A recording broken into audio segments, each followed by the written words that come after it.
The year is 1864. The air in Louisiana hangs thick and heavy, not just with humidity, but with the palpable tension of a nation tearing itself apart. For 21 men, however, the war was a distant echo, a faint drumbeat they chose to ignore in favor of a more personal and far more ancient pursuit. They were hunters, a diverse group drawn from different walks of life, united by one common goal: the legendary wild game of the Atchafalaya Basin. Elijah Vance, a man weathered by years of logging and a past he rarely spoke of, led the expedition. At 45, his face was a map of hard-won experience, his eyes holding the weary wisdom of someone who had seen too much.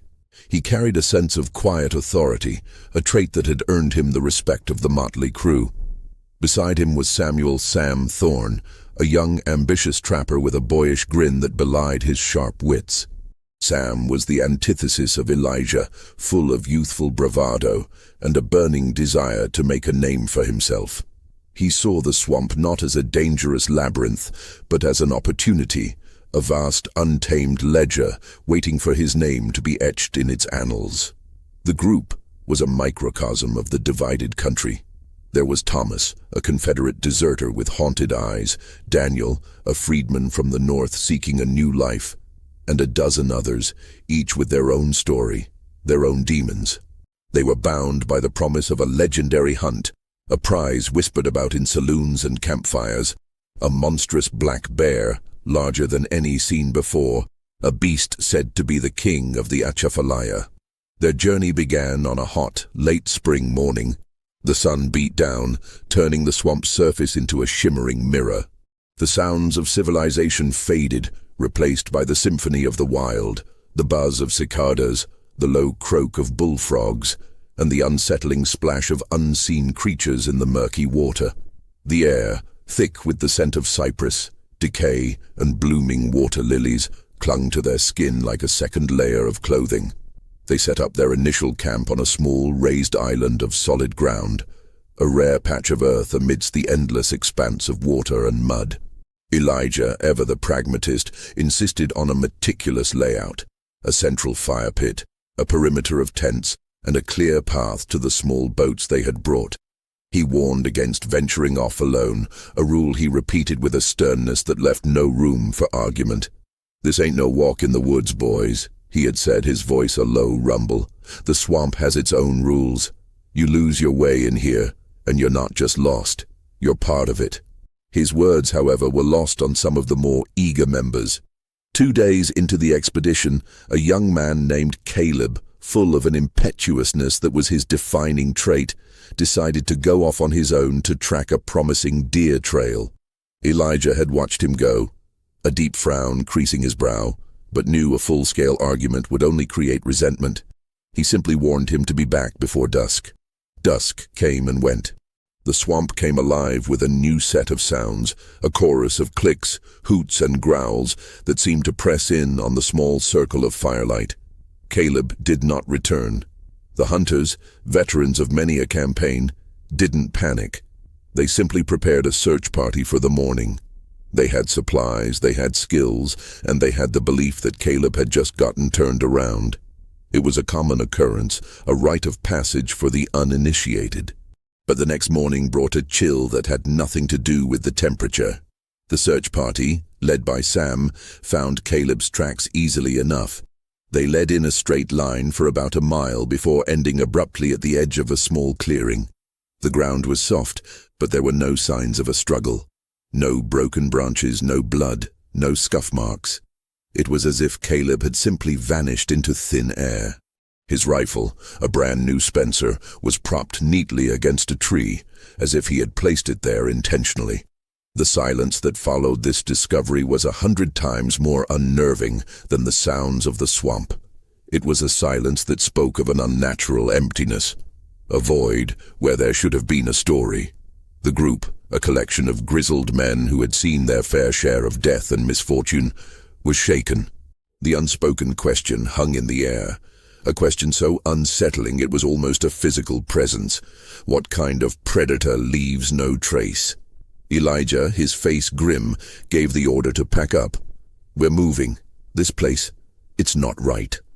The second camp was established deeper into the swamp, a location Elijah had scouted on a previous trip. It was a small, elevated mound of earth, surrounded by a dense tangle of mangroves and water oaks. The sense of foreboding, however, had followed them. The tension among the men was a living thing, a shadow that stretched and contorted with every rustle of the leaves. No one spoke of Caleb, but his absence was a gaping hole, a constant reminder of the unseen forces at play. That night, as the fire crackled and the men huddled together, a sound cut through the darkness. It wasn't the roar of a bear or the howl of a wolf. It was a rhythmic, almost mechanical tapping, like a hammer striking wood. It came from somewhere beyond the circle of light, a relentless, bone-chilling rhythm that pulsed in sync with their racing heartbeats.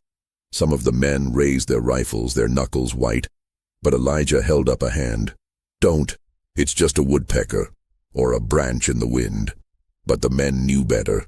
The sound was too precise, too deliberate.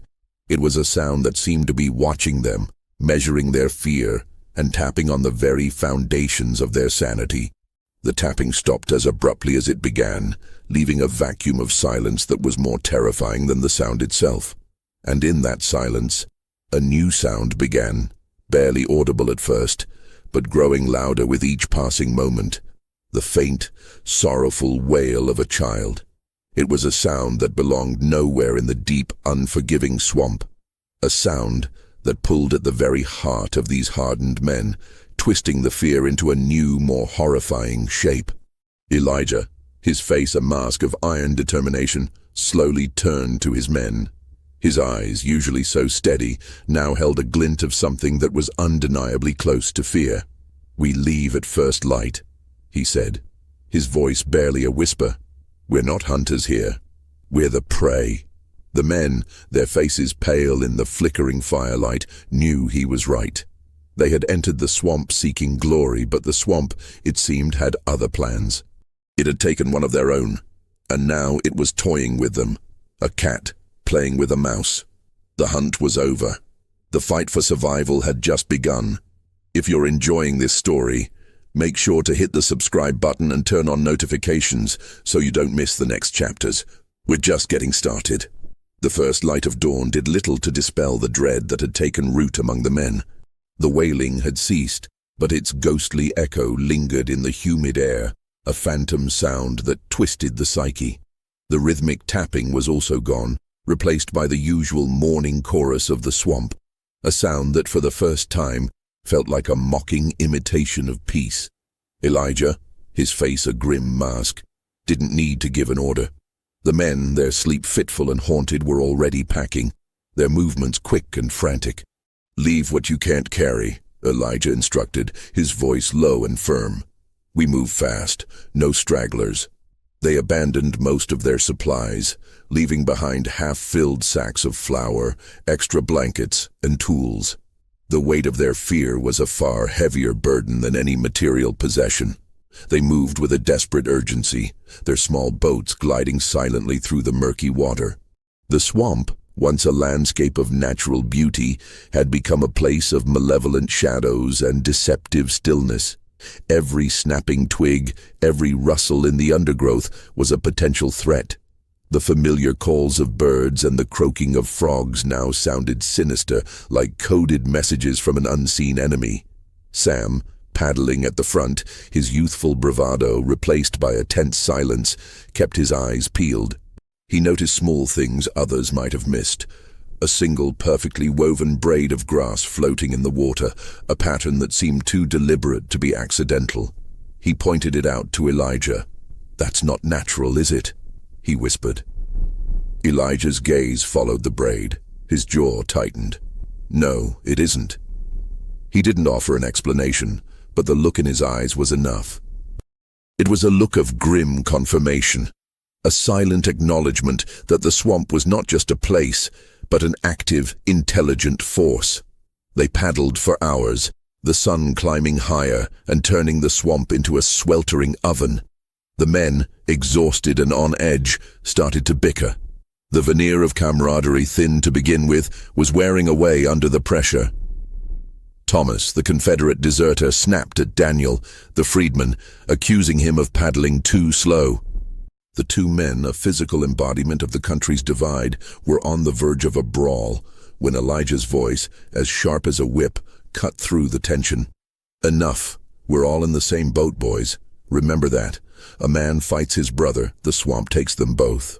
His words had a sobering effect.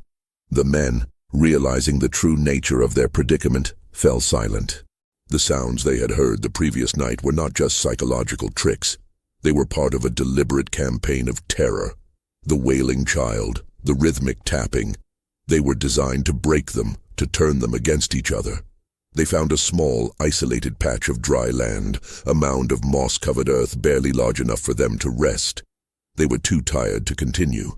Elijah set a watch, a detail he had never considered necessary on previous hunts. The watch was a single man with a rifle, his eyes scanning the impenetrable darkness. The night was a symphony of unease. The shadows seemed to writhe and shift just beyond the firelight. The low growl of an alligator sounded like a hungry stomach, but it was the silence between the calls that truly unnerved them. The swamp held its breath, waiting. Just before midnight, the tapping began again. It was closer this time, and it was no longer a single mechanical rhythm. It was a rapid, frenzied drumming, a series of quick, sharp taps that sounded like something scurrying across a surface. And then, a new sound. A low, guttural chittering, as if a creature with 1,000 chattering teeth was watching them from the darkness. "What in God's name is that?" A man named James whimpered, his voice shaking. Elijah didn't answer. He simply raised his rifle, his gaze fixed on the blackness beyond the firelight. The chittering stopped. The drumming continued, a relentless, maddening beat that seemed to be counting down the moments until their sanity fractured. Then, from the direction of the water, a single voice, thin and reedy, called out, "Elijah?" The men froze. It was the voice of Caleb, the young man who had vanished. It was not a cry of fear or a shout for help. It was a calm, almost placid call, as if he were simply asking for directions. "Elijah, is that you?" The voice was a phantom, coming from nowhere and everywhere at once. It was a sound that defied logic, a psychological weapon more potent than any physical threat. The men, their faces etched with a new, deeper level of terror, looked at each other, their eyes wide with disbelief. Sam, his hand trembling on his rifle, turned to Elijah. How is that possible? We saw his tracks end." "It's a trick," Elijah whispered, his eyes narrowed. "Don't answer. Don't let it hear you." But the voice was relentless, repeating the question over and over, each time a little closer, a little more plaintive. A man named Richard, his nerve finally breaking, stood up, his rifle shaking in his hands. "Caleb, where are you, boy?" he shouted into the darkness. Elijah lunged forward, grabbing Richard's arm, but it was too late. The voice stopped. The chittering and drumming ceased. The swamp was plunged into an unnerving silence. And then, from the direction of Richard's shout, came a sound that would haunt them for the rest of their lives, a single, agonized scream, cut short with a wet, gurgling choke. No one moved. No one spoke. They simply stared into the impenetrable darkness, a new cold certainty settling in their stomachs. Richard was gone.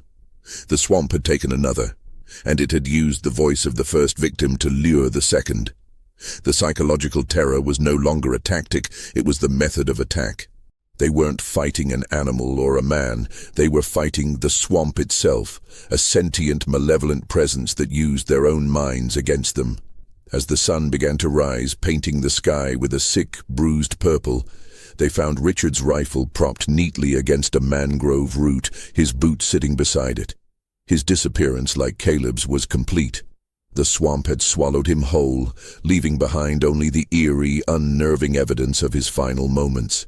Elijah, his face pale and his eyes haunted, looked at the remaining men.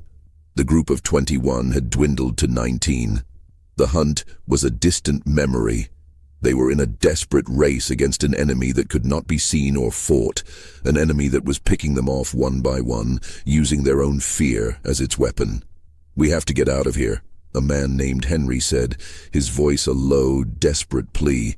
"We have to leave the swamp." Elijah nodded slowly, his gaze sweeping across the terrified faces of the men. They were not hunters anymore.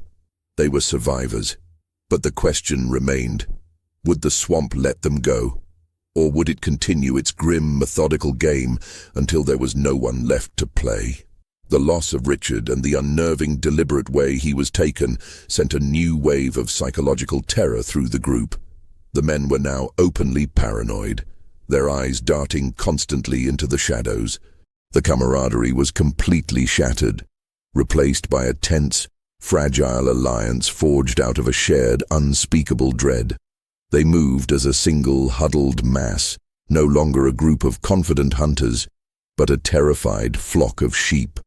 Elijah, his leadership now a heavy burden, tried to maintain order. He rationed the dwindling food and water, insisted on an even stricter watch, and forbade anyone from venturing more than a few feet from the main group, even to relieve themselves. But the fear was a creeping poison, seeping into their minds and twisting their perceptions. The hallucinations began on the third day after Richard's disappearance. A man named Isaac, known for his steady hands and a calm demeanor, suddenly started screaming, pointing a trembling finger at the water. "Look, it's a face. It's looking at me." The others saw nothing but the murky, tannin-stained water, a reflective surface of the sky and the cypress trees. Isaac, however, was convinced. He swore he saw a gaunt, skeletal face, its eyes black holes, staring up at him from the depths. He had to be restrained, his wild thrashing threatening to capsize their small boats. Elijah tried to reason with him. "It's the fear, Isaac. It's playing tricks on your mind." "No, it's real. It's Caleb's face. He's trying to pull me in." Isaac shrieked, his voice raw with hysteria. The incident was a turning point. The men, seeing a comrade lose his grip on reality, realized that the threat was not just physical, but an assault on their very sanity. The swamp was using their guilt and their terror against them, crafting personalized hallucinations to break them down. That night, as they huddled around a small smoky fire, the whispering began.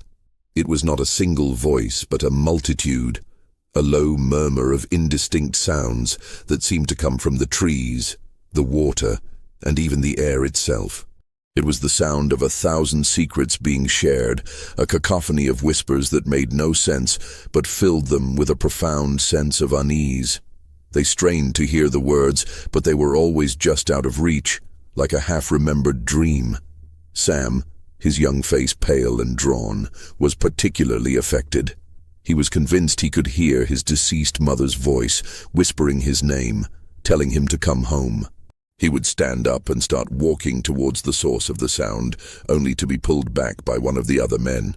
The whispers were a siren call, a magnetic pull towards the heart of the swamp. Elijah, his mind a steel trap against the psychological assault, noticed a pattern. The whispers were tailored to each man's deepest fears and regrets. For Thomas, the Confederate deserter, it was the sound of cannon fire and the agonized cries of his fallen comrades. For Daniel, the freedman, it was the clinking of chains and the cruel laughter of his former master. The swamp was a master manipulator, exploiting their individual histories to break them one by one.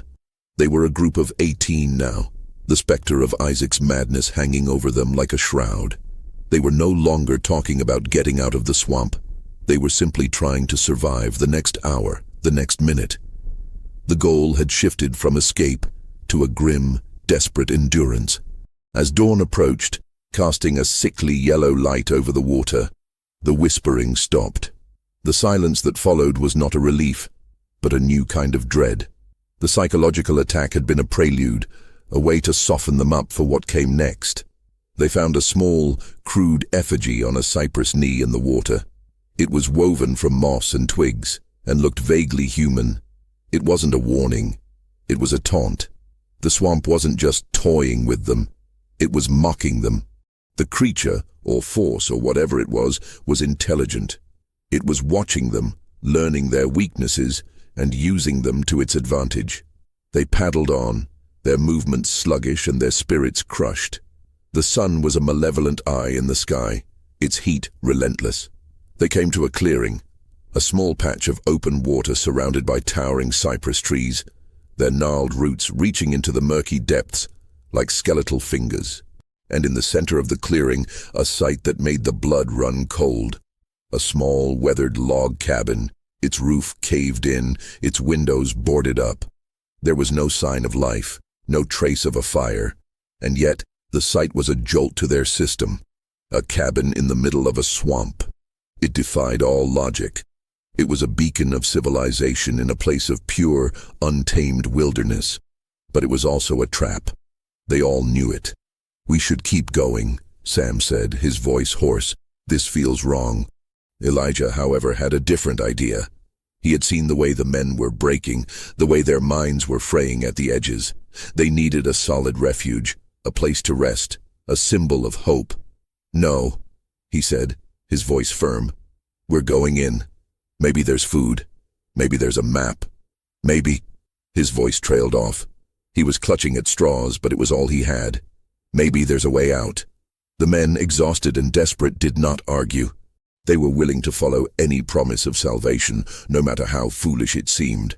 They paddled towards the cabin, their hearts pounding against their ribs. The cabin sat in a perfect, unnatural stillness, a silent monolith in a screaming landscape. As they approached, a new sound began to emanate from the cabin, a sound that was both haunting and familiar. The gentle, mournful strumming of a banjo. It was a melody from a long-lost time, a song of hope and home, a tune that had no place in this hellish swamp. The music was a new kind of psychological weapon, a cruel reminder of the life they had left behind, a life that was now impossibly far away. The swamp was no longer just a place of fear. It was a living, breathing entity, a malevolent consciousness that was toying with their hopes and their hearts, leading them deeper and deeper into a trap from which there was no escape. The banjo music, faint and ethereal, drew them in like a hypnotic melody. It was a jarring contrast to the oppressive silence of the swamp, a cruel mockery of warmth and humanity. As they disembarked and approached the dilapidated cabin, the tune grew louder, its notes resonating with a strange, hollow quality. The men, their hands on their rifles, moved with a mix of fear and desperate curiosity. The cabin's presence was an anomaly, a breach in the natural order of the swamp, and that alone made it terrifying. Elijah pushed open the splintered front door. The hinges groaned in protest, a sound that seemed to shatter the peaceful illusion of the banjo music. Inside, the air was thick with the scent of mold and rot. The cabin was a single, large room, its interior coated in a fine layer of dust and decay. A lone, overturned table sat in the center, and a broken chair lay on its side. There was no sign of the banjo player, no evidence of recent habitation. The music, however, continued to play, seemingly emanating from the very walls themselves. Sam, his eyes wide, pointed to a small, hand-carved rocking horse in a corner. Someone lived here. A family. The realization hit them like a physical blow. The swamp had not just claimed lost hunters. It had claimed a home, a life, a history. The banjo music, they now understood, was not a trick of the mind. It was a remnant of a life that had been swallowed whole by the swamp, a haunting echo of a past tragedy. As they searched the cabin, their hope for a way out quickly turned to a grim certainty of their own fate. There were no maps, no supplies, no signs of a person who could help them. There were only artifacts of a life long gone, a child's worn-out shoe, a woman's faded bonnet, and a small leather-bound journal on a dusty shelf. Elijah, his face grim, picked up the journal. Its pages were brittle and yellowed, filled with a spidery, elegant script.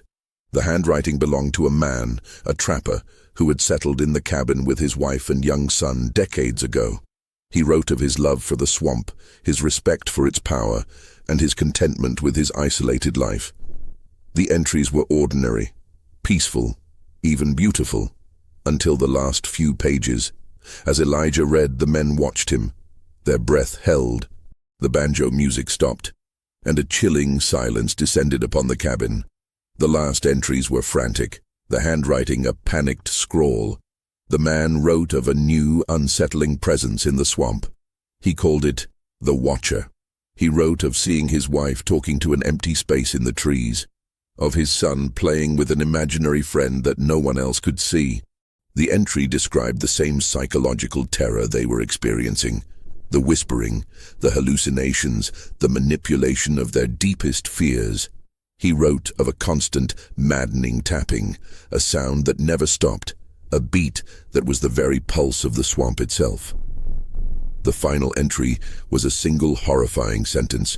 "It's not trying to scare us, it's trying to make us one of them."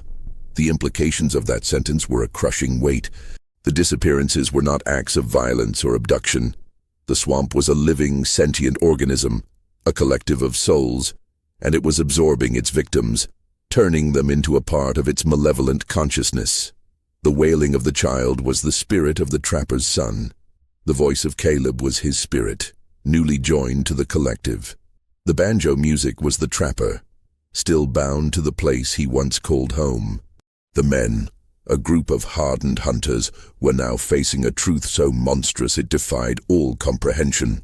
They were not fighting a creature of flesh and blood, but a spiritual parasite, a consciousness that fed on human fear and grief, and absorbed its victims into its ever-growing monstrous mind.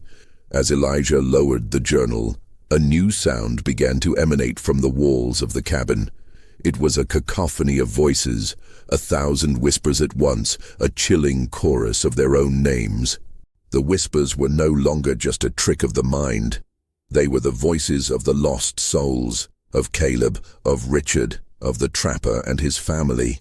The cabin was not a refuge, it was the heart of the monster, a place where the spirits of the lost were bound forever. The men scrambled to their feet, their eyes wide with terror. Get out now!" Sam yelled. They ran out of the cabin and back to their boats, their panic a frantic animal thing. But as they pushed off from the bank, a chilling sight met their eyes. The clearing was no longer empty. Standing at the edge of the woods, silent and still, were 3 figures. One was a young man with a familiar build, his face obscured by the shadows. He held a new Spencer rifle, its barrel glinting in the dim light. Another was a man in a Confederate uniform, his head bowed. The third was a small, childlike figure, its face a blur of shadow and light. They were Caleb, Richard, and the trapper's son, their souls bound to the swamp, their faces devoid of any humanity. The figures did not move, did not speak. They simply stood there, watching them, an unnerving, silent testament to the swamp's power. The men paddled furiously, their muscles screaming, their minds a whirlwind of terror and disbelief. They were no longer running from a physical threat, but from the horrifying specter of their own future. As they rounded a bend in the river, the silent figures disappeared from view. But the banjo music, faint and sorrowful, began again, its melody following them, a constant, haunting reminder that they were not just being hunted, they were being invited to join a chorus of the damned. The swamp had its eye on them, and it was playing a long, patient game, a game designed not to kill them but to break them, to make them ready to join the others who had been swallowed by its dark, insatiable heart. The sight of their lost comrades, now spectral sentinels of the swamp, broke the last remnants of their morale.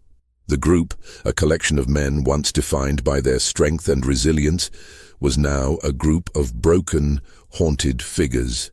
They paddled in silence, their eyes fixed on the murky water, their minds a whirlwind of fear and disbelief.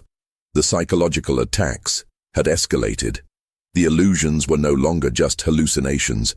They were physical manifestations of the swamp's power, a horrifying glimpse into the fate that awaited them. Elijah, his face etched with exhaustion and a deep, gnawing fear, tried to maintain his composure.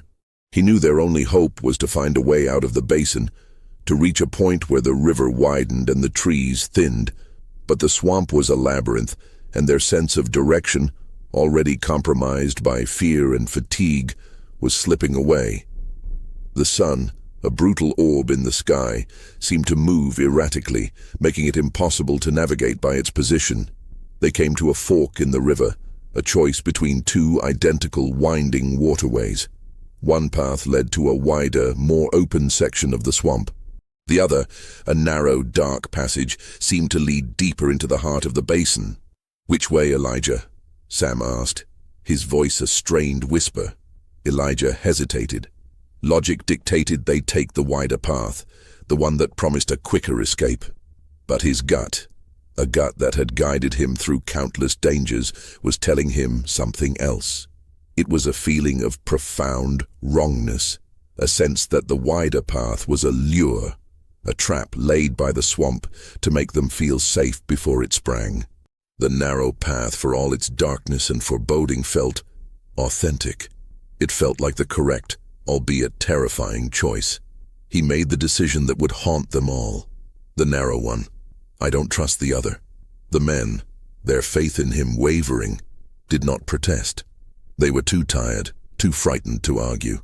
They followed him down the narrow passage, the cypress trees closing in around them, their branches creating a suffocating canopy.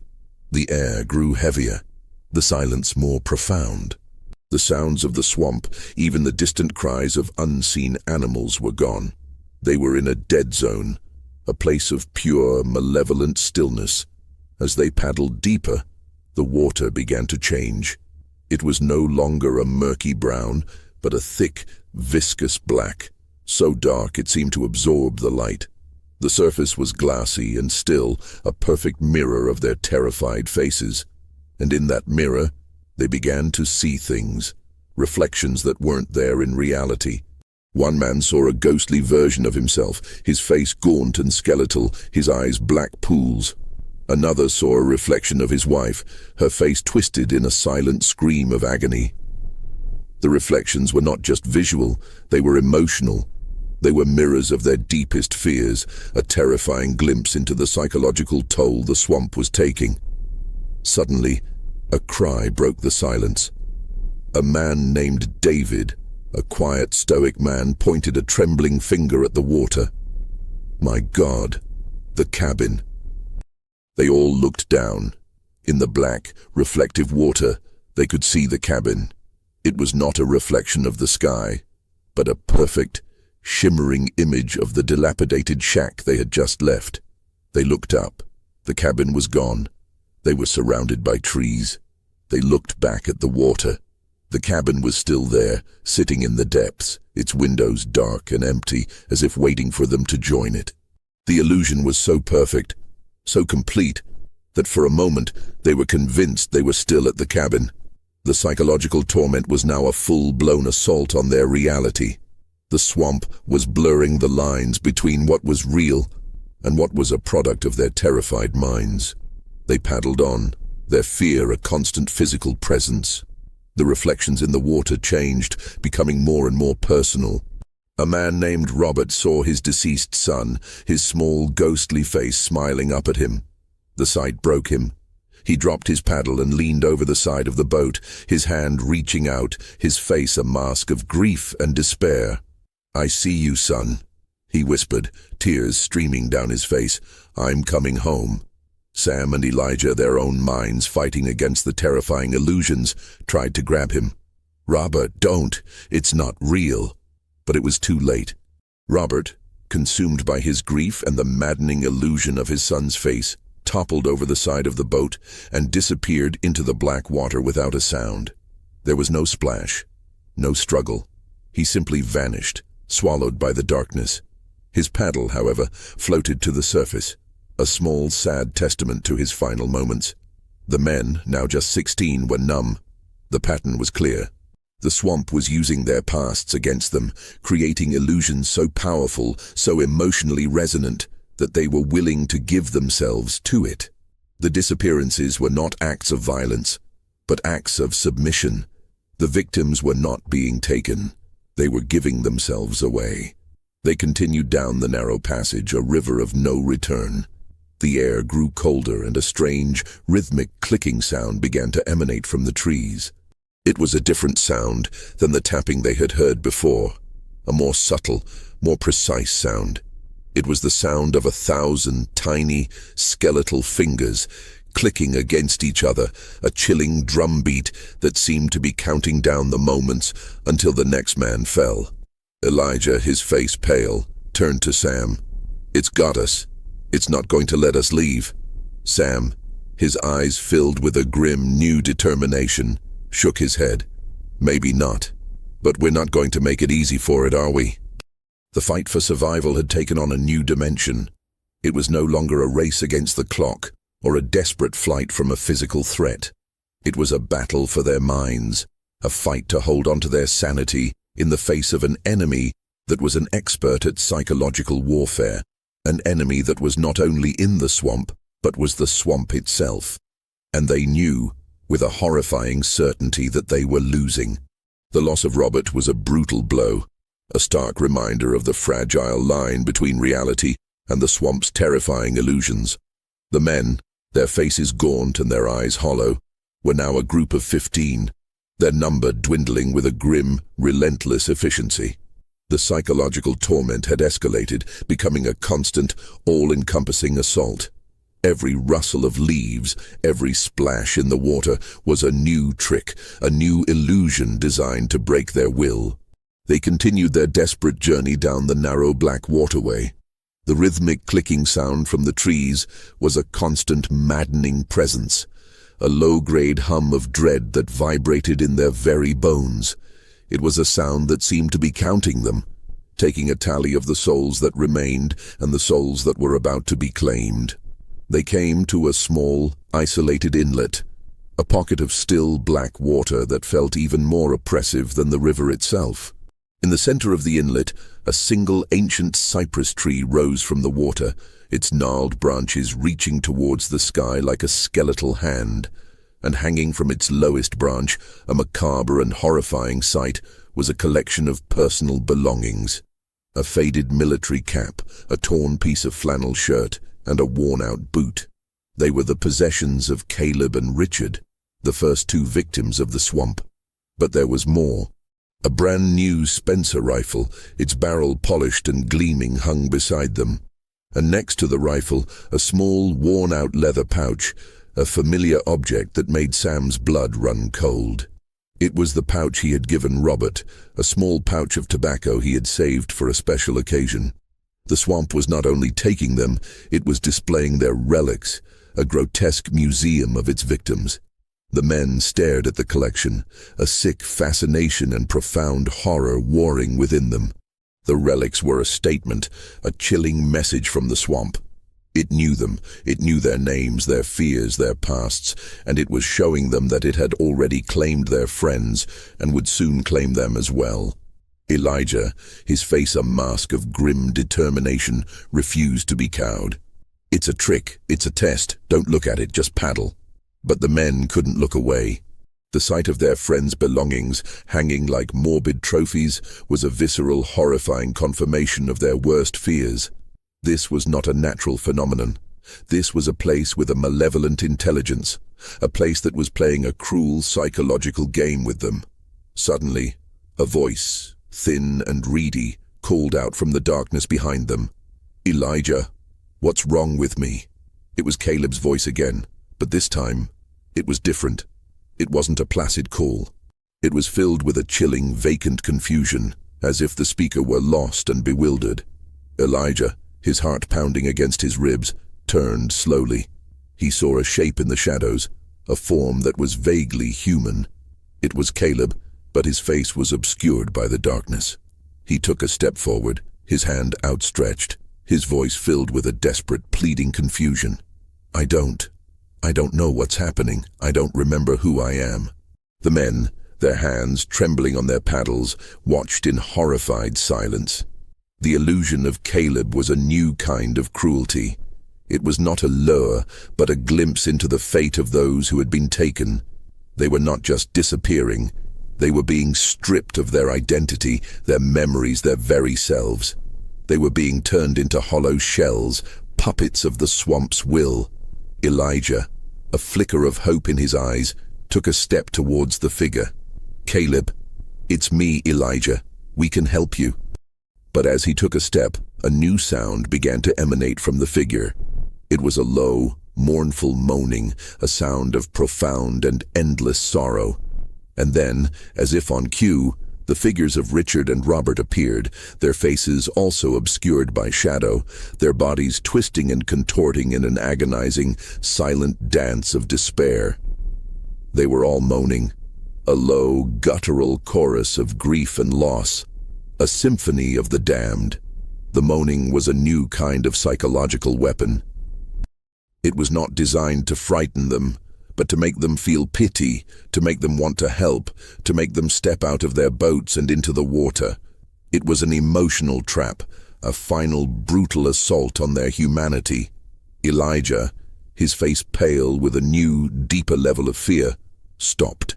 He realized with a horrifying clarity that he was about to fall for the trap. The figures were not their friends. They were a grotesque mockery of them, a psychological weapon crafted from their lost souls. He had to be a leader. He had to make a choice. "Don't look at them!" he shouted, his voice hoarse. "Don't listen. They're not real. They're just the swamp." His words were a lifeline, a desperate plea for sanity. Sam, his mind a whirlwind of fear and grief, forced himself to look away from the spectral figures. He took a deep breath, and with a new, grim determination he began to paddle. He's right. We can't help them. We have to save ourselves. The men, their faith in Elijah renewed, began to paddle as well, their movements a desperate, frantic rhythm. The moaning of the ghosts of their friends followed them, a relentless, mournful chorus that was slowly and methodically chipping away at their sanity. As they paddled away from the inlet, they heard a final sound. A sound so horrible it was almost a physical presence. It was a single, long, drawn-out shriek of pure, unadulterated agony. It was the sound of a soul being ripped from its body, a final, horrifying scream of a mind being unmade. And then, silence. When they turned back, the spectral figures were gone. The relics were still there, hanging from the tree, a silent promise of their own grim fate. They were now a group of 14. The swamp had claimed another victim, and this time it had done so in the most horrifying way imaginable, by using the ghosts of the lost to break the will of the living. The psychological warfare had reached a new, more terrifying level, and they were the pawns in a game they couldn't possibly win. The loss of another man and the horrifying nature of his demise plunged the remaining hunters into a state of profound despair. They were now a group of 14, a fraction of the proud expedition that had entered the swamp. The lines between reality and illusion had blurred completely. Every shadow was a potential ghost, every rustle of leaves a whispered name. They were no longer running from the swamp. They were running from their own minds, from the dark, emotional baggage that the swamp was so expertly using against them. Elijah, his face gaunt and his eyes burning with sleepless exhaustion, knew they were nearing the end of their physical and mental endurance. He was no longer a leader, but a shepherd of the damned, guiding his broken flock through a hellscape of their own making. He had to find a way out, and he had to do it now, before the swamp claimed another one of them. They came to a large, open area of water, a circular clearing surrounded by a thick, impenetrable wall of mangroves. In the center of the clearing, a small floating island of moss and mud sat like a throne, and on that throne a single solitary figure sat, his back to them, strumming a banjo. It was the source of the music, the banjo player they had heard at the cabin. The man was old, his hair a shock of white, his body thin and frail. He was humming to the music, a low, tuneless drone that was more unsettling than the melody itself. He was dressed in worn-out trapper's clothes, his face a mask of quiet, profound sorrow. He was the ghost of the trapper, the architect of the cabin, the one who had seen this terror before. The men, their eyes wide with a mix of terror and a new, desperate hope, stared at the figure. He was a physical manifestation of the swamp's horror, a living ghost, a man who had succumbed to the psychological assault and was now a part of the nightmare itself. But he was also a living, breathing human being. a beacon of hope in a world of spectral illusions. Elijah, his heart pounding against his ribs, made a decision. He had to talk to the man. He had to understand what was happening, what this place was, and how they could get out. He raised a hand, silencing the men. "Hold it. We're going to talk to him." The men looked at him as if he had lost his mind. "Elijah, no, it's a trap," Sam whispered, his face pale. "It's a trick like the others." "Maybe," Elijah said, his voice firm, "but we're going to find out. We've been running from this thing for days. It's time we faced it." They paddled slowly towards the floating island, their eyes fixed on the old man. The banjo music stopped. The old man slowly turned, his face a web of wrinkles and deep-set eyes that held the quiet, bottomless sadness of 1,000 years. He did not smile. He did not speak. He simply stared at them, his gaze piercing through their fear and straight into their souls. "My name is Elijah," Elijah said, his voice trembling slightly. "We're hunters. We got lost. We're trying to find our way out." The old man's lips parted and a single low word came out. "Lost." And the word was a statement, not a question. "Everyone here is lost, and no one ever leaves." His voice was thin and reedy, like the sound of a dry leaf skittering across the ground. He spoke of the swamp as a living, breathing entity, a consciousness that had been born from the collective grief and sorrow of 1,000 lost souls. He called it the architect. He said it was not a monster of flesh and blood, but a monster of the mind, a parasite that fed on human despair and used their own emotions against them. "It knows you," the old man whispered, his eyes filled with a terrifying, knowing glint. "It knows your regrets. It knows your fears, and it's using them to build its collection. Your friends, they're not gone. They're here. They're part of it now." He pointed a bony finger at the water. In the glassy surface, they could see the faces of Caleb, Richard, and Robert, their eyes empty, and their mouths twisted in a silent, sorrowful scream. The old man gestured to the banjo in his hands. "This is all I have left. This is all that's left of me. My music, my son. He's in the trees, a little laugh that will never stop laughing. My wife. She's the scent of the water lilies, a sweet scent that will never fade." The truth, spoken aloud by a man who had lived it, was more horrifying than any hallucination. The swamp was a monstrous emotional trap, a place where people's souls were ripped from their bodies and turned into fragments of the landscape itself. "The only way to escape," the old man said, his voice barely a whisper, "is to not be afraid, to not feel, to be empty. But you can't. The swamp knows you're not empty. You are full of fear, full of grief, full of guilt." His words were a final, crushing blow. They were not fighting a physical enemy, but a fundamental part of their own humanity.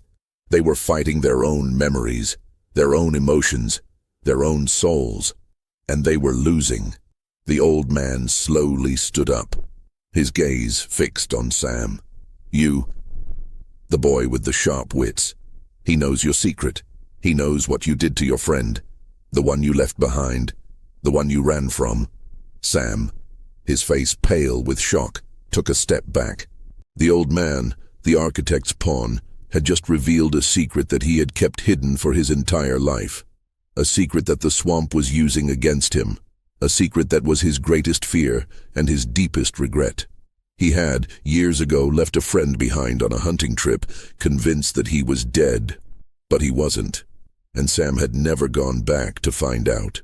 The guilt had been his constant companion ever since. How do you know that?" Sam stammered, his voice raw with terror. The old man simply smiled, a chilling, vacant expression. "I am him. I am every regret, every fear, every memory. I am the swamp." And as he spoke, his face began to change. The wrinkles smoothed out, his eyes filled with a new, terrifying light. He was no longer a frail old man. He was the ghost of Caleb, of Richard, of Robert, of the trapper, of every soul that had been absorbed by the swamp. He was a composite of their grief and their despair, a terrifying, malevolent consciousness. The men, their minds broken and their spirits crushed, stared in horrified silence. They were not just fighting a swamp. They were fighting themselves. If you're enjoying this story, make sure to hit the subscribe button and turn on notifications so you don't miss the next chapters. We're just getting started. The chilling revelation from the old man, the architect of the swamp's terror, was a final crushing blow. The swamp was not an external threat. It was a parasitic consciousness that fed on their deepest fears and regrets. Sam, his secret laid bare, was paralyzed by a terror that was as much about his own past as it was about the present. The swamp was no longer a labyrinth to escape from. It was a living, breathing entity that knew the contours of their souls. Elijah, his face a mask of grim determination, saw the psychological trap for what it was. The swamp was trying to break them down one by isolating them in their own private hells. He had to stop the descent into madness, or they would all become part of the architect's chorus. "It's a lie, Sam," Elijah said, his voice low and firm. "It's using your fear against you. It's not real. None of it is." Sam, however, could only stare at the old man, the face of the architect. How? How did it know? No one knows that. The old man, his face a terrifying composite of the lost souls, smiled. "Secrets are the food we crave. Guilt is the currency we trade in." He then turned his gaze to a man named Henry, a man who had been a rock of composure throughout the ordeal. "And you, Henry, you think you're safe? You think your secrets are your own? What about your wife, the one who ran away? You never told anyone why, did you? You never told them about the debt you owed, the man who came for it, the fight you had, the money you gave him to make her go away, or the way you watched her leave and never looked back." Henry's face, a second ago a picture of stoicism, crumbled. The man's words, the specific, intimate details, were a horrifying confirmation. The swamp wasn't just guessing. It was a psychic parasite, a consciousness that could read their minds, a malevolent force that knew their every flaw, their every regret, their every fear. The men, their eyes wide with a new, deeper level of fear, looked at each other. They were no longer a group. They were a collection of individuals, each isolated in their own personal nightmare. The swamp was breaking them down from the inside out, using their own guilt as a weapon. Elijah, seeing the despair in their eyes, knew he had to act. He had to give them a reason to fight, a reason to believe. He had to expose the monster for what it was, not a supernatural ghost, but a psychological parasite. "It's not a ghost," Elijah shouted, his voice a powerful roar that cut through the silence. "It's a thing that feeds on us. It's not magic, it's a sickness, and we can fight it." He looked at Sam, his eyes filled with a desperate, pleading hope. "Sam, the man you left behind, did you feel guilty about it?" Sam, his face pale and his body trembling, nodded. "Every day of my life." "Then that's what it's using against you. It's a story it's telling you to make you fall. It's not magic, it's just a lie." His words had a sobering effect. The men, their minds reeling from the torrent of psychological attacks, began to see the pattern. The hallucinations, the whispers, the ghosts, they were all based on their own personal regrets and fears. The swamp was not creating something new. It was simply twisting the past against them. It was a cruel reflection of their own souls. The architect, sensing its power slipping, began to laugh. It was a hollow, empty sound, a chorus of 1,000 voices, 1,000 laughs, of 1,000 lost souls. A lie. Do you call your friend's face a lie? Do you call your wife's tears a lie? They are all part of me now. They are all my family. Elijah, his heart pounding, turned to the men. He's trying to make us give up. He wants us to believe there's no hope. But he's wrong. We can still fight. We can still win. He pointed to the floating island, to the old man, to the embodiment of their terror. He's not a ghost, he's a man who gave up. And if he can be broken, he can be beaten. He's just a man who's been here too long. The men, their minds still reeling, looked at the old man. And then, a sound cut through the silence. It was a series of loud, frantic splashes. A man named Frank, a gruff, quiet man, was thrashing in his boat, his face a mask of profound horror. My God, the baby is in the water. My baby.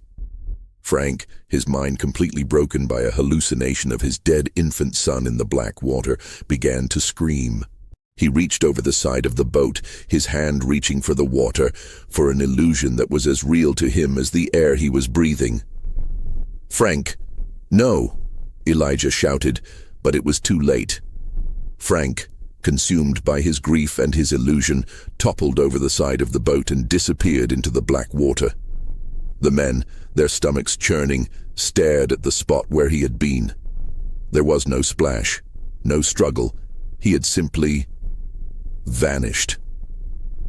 The architect, the old man, began to laugh again. "See? They are so easy to break, their hearts are so full, and I'm so very, very hungry."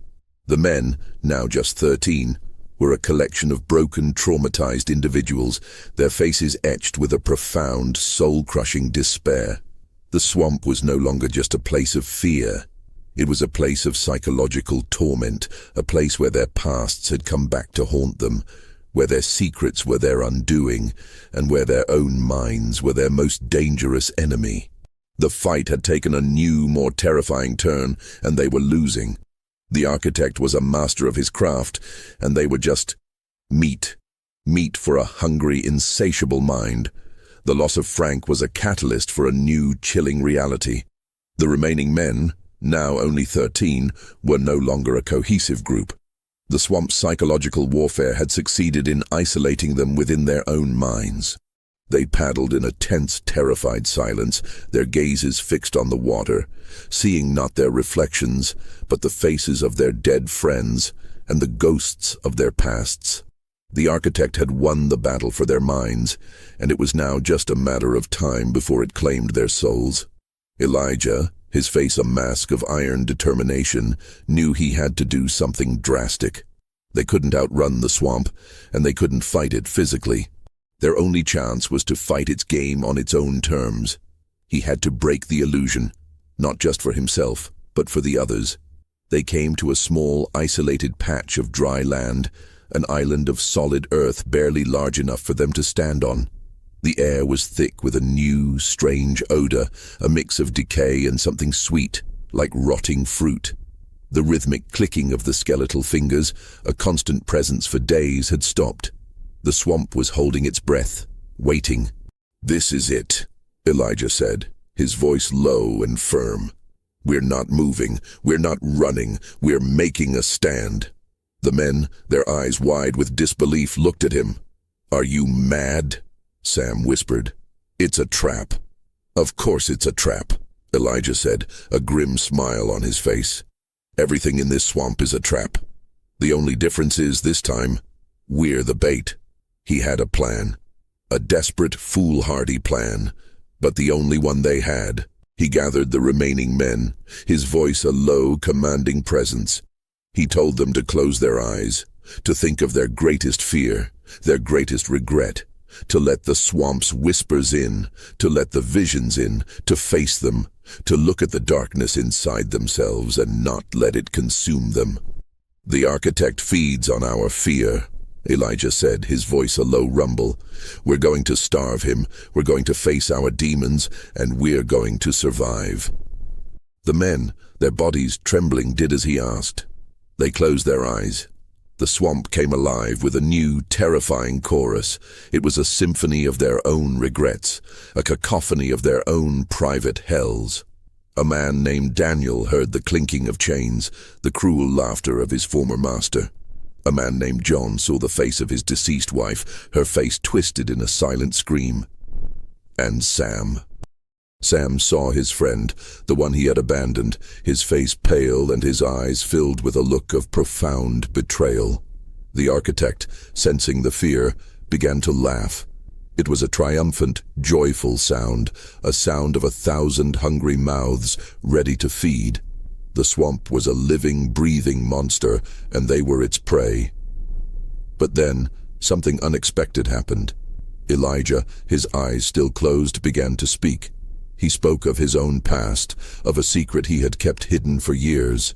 He had been a logger, a man who had felled 1,000 trees, a man who had been the cause of a terrible accident that had killed his younger brother. The guilt had been his constant companion, a heavy burden that had made him a solitary, haunted man. He spoke of his regret, of his grief, of his unceasing sorrow. He spoke of his past, not with shame, but with a quiet, heart-breaking acceptance. And as he spoke, the whispers, the hallucinations, the sounds of the swamp began to lessen. They did not disappear, but they lost their power. They were no longer a terrifying assault on his mind, but a distant, mournful echo of a past that he had finally come to terms with. Sam, his eyes still closed, felt a shift. The face of his friend, once a source of unbearable guilt, was now just a face. The look of betrayal was gone, replaced by a sad, empty expression. The illusion, stripped of its emotional power, was just a picture. The architect, the master manipulator, was losing its grip. The men, one by one, opened their eyes. They had faced their demons. They had stared into the heart of their own darkness, and they had survived.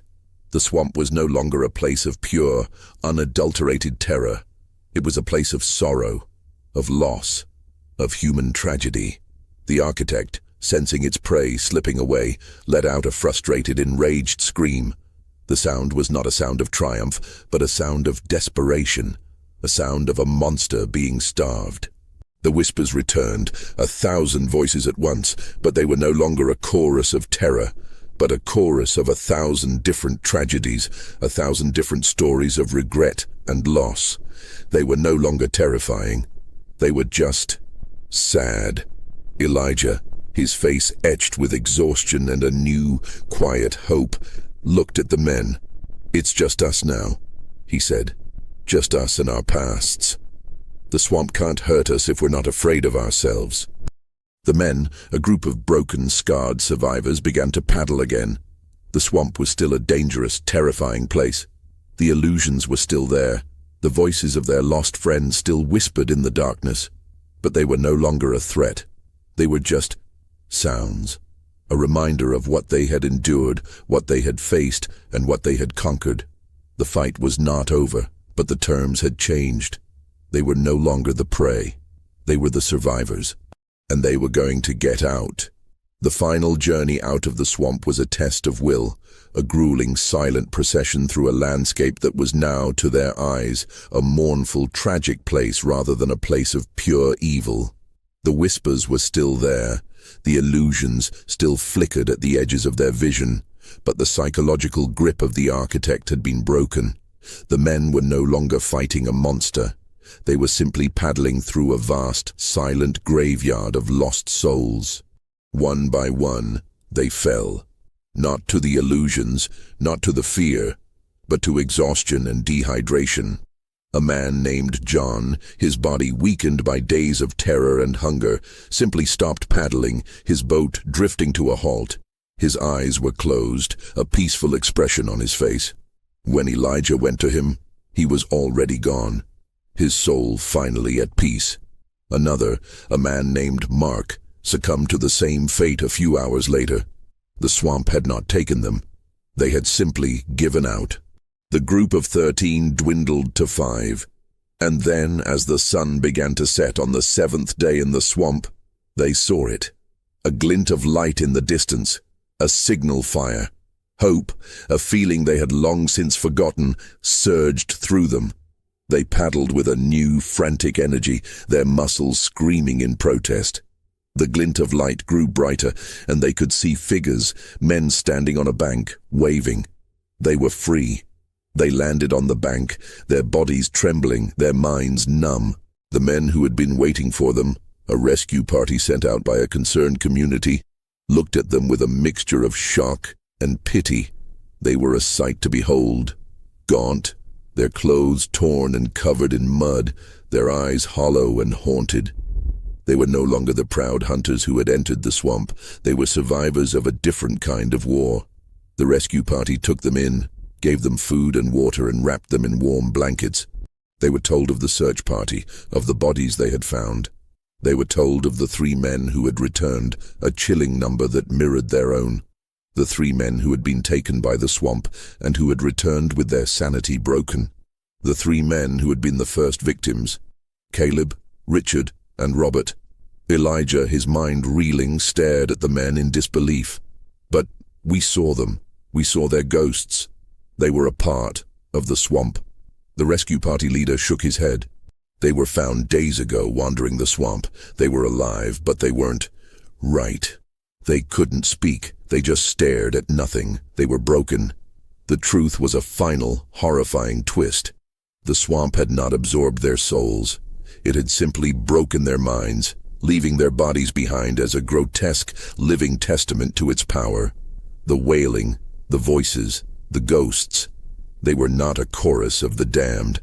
They were a chorus of the broken, a symphony of lost minds, an echo of the terror that had been used against them. Elijah, Sam, and one other man named Marcus were the only ones who had returned. The original 21 hunters had dwindled to 3. The others were dead, not by the swamp's hand, but by its psychological torment. The fear, the hunger, the exhaustion, the madness. They had all been products of the swamp's psychological war, a war that had been designed not to kill them, but to make them give up, to lose their will to live. The next day, as they were being taken back to civilization, Elijah, a quiet, haunted man, looked at Sam. "The architect," he said, his voice a low whisper. It wasn't a monster. It was a man, the old trapper. He didn't just give up. He had a family. He had a secret so dark that he broke, and his broken mind, it became the swamp. Sam, his face pale, understood. The trapper had been a broken man, a man consumed by a secret guilt. He had not been a part of the swamp. He had become the swamp. His broken psyche had created the illusions, the whispers, the ghosts. He was the architect of their terror, a man so consumed by his own inner darkness that he had turned his home into a living hell, a psychological trap for anyone who dared to enter.